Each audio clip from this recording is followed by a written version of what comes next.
Já de volta com o cenário econômico, uma informação ainda do bloco anterior, saiu há pouco a última pesquisa Datafolha do segundo turno à presidência do país. Os números de agora do Datafolha, neste momento a diferença entre o primeiro colocado, que é o candidato Jair Bolsonaro do PSL, e o segundo colocado, que é Fernando Haddad do PT, é de 14 pontos. Para você ter uma ideia, nesse momento em votos válidos, o candidato do PSL tem 56% dos votos válidos contra 44% do ex-prefeito de São Paulo. Na verdade, caiu para 12 pontos, então a diferença, só fazendo um cálculo aqui. E também tem o índice de rejeição que tem marcado essa eleição. A rejeição de Fernando Haddad ainda é bem maior, de 52% de pessoas que disseram que jamais votariam no candidato, e 44% de Jair Bolsonaro, bem abaixo em relação a Jair Bolsonaro. Bom, vamos seguir aqui porque tem uma nova pesquisa sendo feita justamente para resolver o problema da poluição. É uma técnica com nanobolhas, poluição de mananciais, de rios, por exemplo. A pesquisa desse momento está sendo feita no Rio Pinheiros, em São Paulo. Eu converso agora com a cientista Paula Vilela, da Universidade de São Paulo.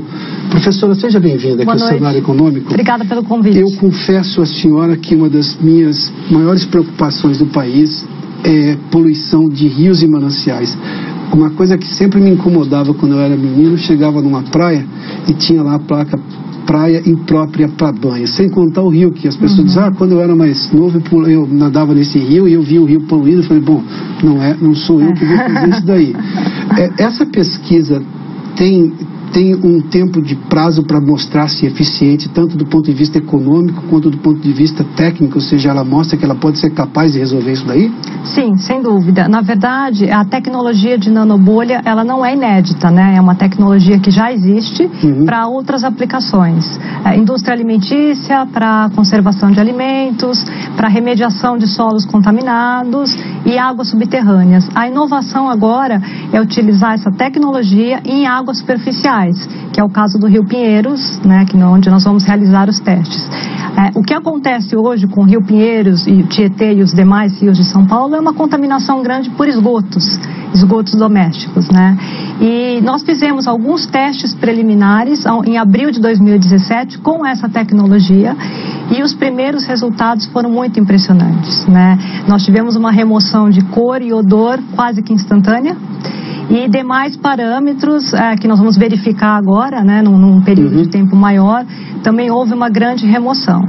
Então, essa pesquisa que nós estamos iniciando agora, numa escala maior, ela terá uma duração de 14 meses, né, sendo que 12 meses nós estaremos com a tecnologia in situ, ou seja, no rio mesmo, e avaliando parâmetros semanalmente para observar o que está acontecendo do ponto de vista científico, né? Então, acredito que pelo menos uns 6 meses nós já teremos resultados bem consistentes que possam ser divulgados já. E como é que exatamente acontece esse efeito, o uso das nanobolhas dentro de uma água extremamente poluída, com baixa oxigenação, com vida aquática praticamente inexistente? Na verdade, a nanobolha, ela é uma bolha invisível a olho nu, né? Uma medida de 50 nanômetros. Para você ter uma ideia, ela é 10 mil vezes menor, 100 mil vezes menor do que a bolinha que você vê em refrigerante. Né? Então ela é, na verdade, um veículo condutor de gás. Dentro da nanobolha você pode ter oxigênio, pode ter ar e pode ter ozônio. Nós vamos testar a princípio com oxigênio e depois com ozônio, que também é um gás oxidante, desinfetante, que usamos em tratamentos convencionais de esgotos.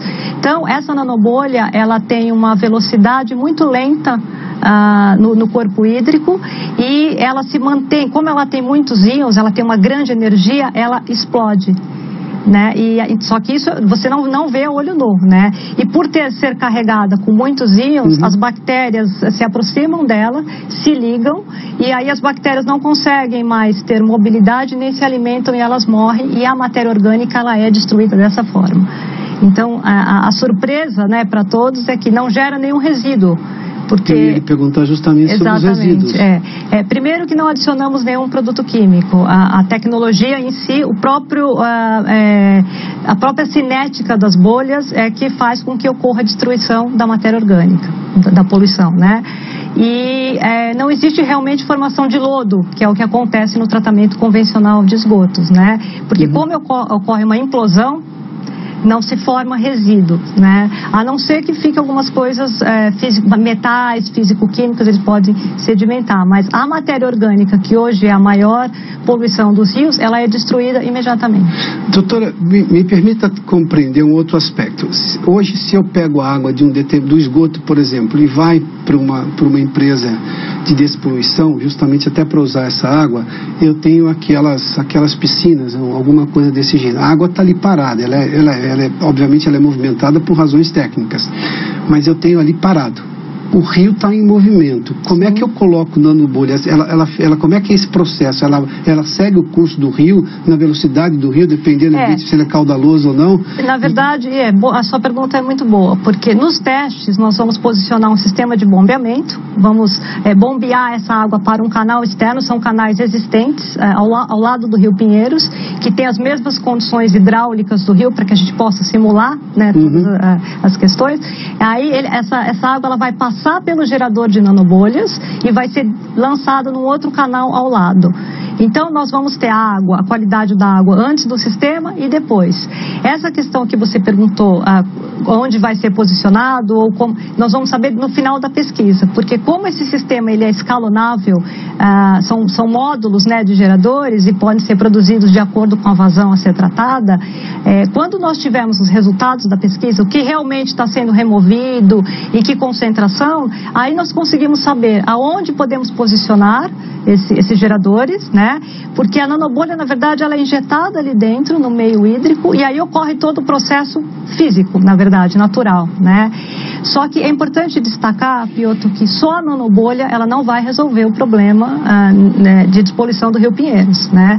Nós temos outros componentes inorgânicos que não serão removidos na sua totalidade por essa tecnologia, isso nós já sabemos. Mas a grande vantagem desse processo é que, associado a demais processos convencionais, você pode ter uma grande economia de escala de espaço físico. Claro, uma extração de tratamento ocupa exatamente, espaço físico. Seria uma extração posterior muito menor, muito mais compacta, com redução do consumo de energia e não utilização de produtos químicos, além de não geração de lodo, né, de resíduo.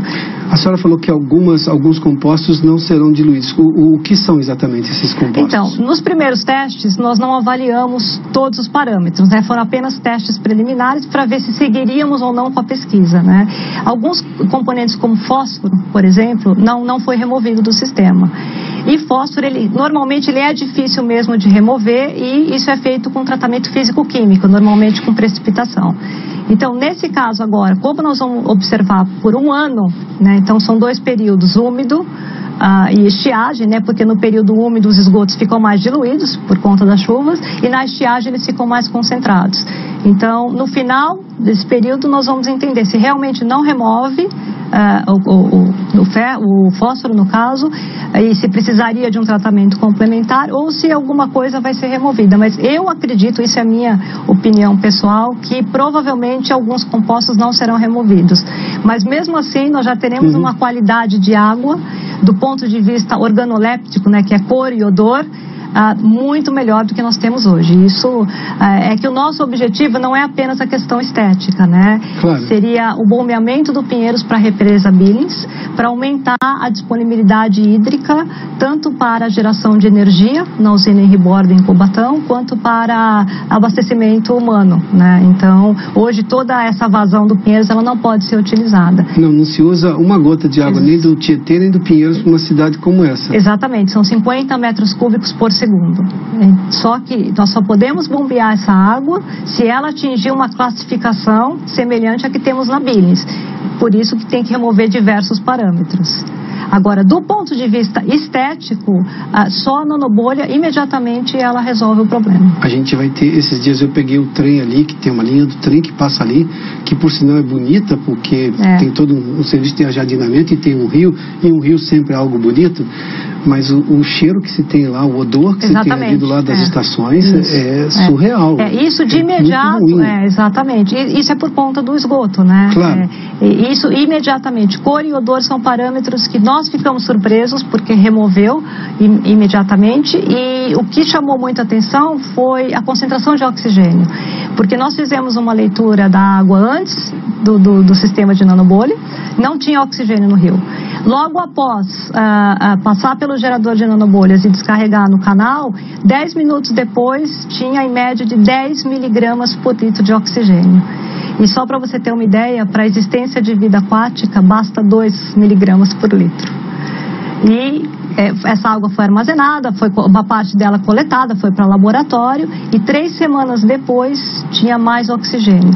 Porque a nanobolha, ela permanece por muito, como ela se desloca com uma velocidade lenta, ela permanece por muito tempo na água. Então ela vai ficando reativa.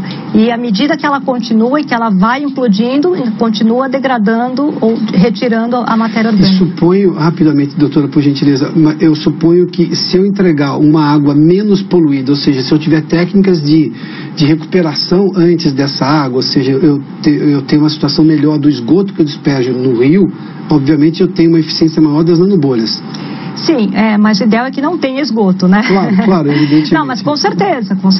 A nanobolha, quanto pior a qualidade da água, mas a eficiência, na verdade, da nanobolha, ela não está ligada muito a isso, porque... Ao nível de poluição. Porque esse gerador, ele é modular, né? Então... Professora, a gente vai continuar acompanhando isso de forma muito entusiasmada, diga-se de passagem. Parabéns pelo seu trabalho de pesquisa. Muito obrigada. Obrigado pela gentileza. Eu que agradeço. Tchau, tchau. A cientista brasileira Paula Vilela, da Universidade de São Paulo, conversou conosco aqui no Cenário Econômico, que termina aqui. Obrigado pela sua companhia, pela audiência. Boa noite a você. Até amanhã.